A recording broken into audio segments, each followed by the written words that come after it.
Good day mga kakabisi. Welcome to Iskayanis Vlog as Father of Kai. Another day, another mini vlog.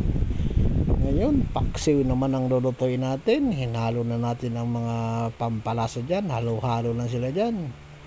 Bahala na silang mag-halo-halo dyan. At shoutout nga mga pala sa aming mga follower dyan. At lagi po kayo mag-iingat sa araw-araw na binibigay sa ating buhay natin Panginoon. Lalo-lalo na po sa mga OFW. Lagi po kayo mag-iingat dyan. At welcome na welcome po kayo dito sa Iskayans. Naglagay na tayo ng suka. Pag nga po pala ako nagpapaksiw, suka muna ang inuuna kong ilagay. Papakuluan ko muna yan. Pag kumulo na, saka na ako mag-add ng tubig. Saka maglalagay din tayo dyan ng kaunting mantika lang. Okay, pakuluan na natin yan. Kumulo na, oh. Ilagay na natin ng kaunting tubig. Pakuloy natin uli. Pag nagkulo uli, oh, lagyan na natin ng ano yan. Lagyan na natin ng kaunting mantika lang.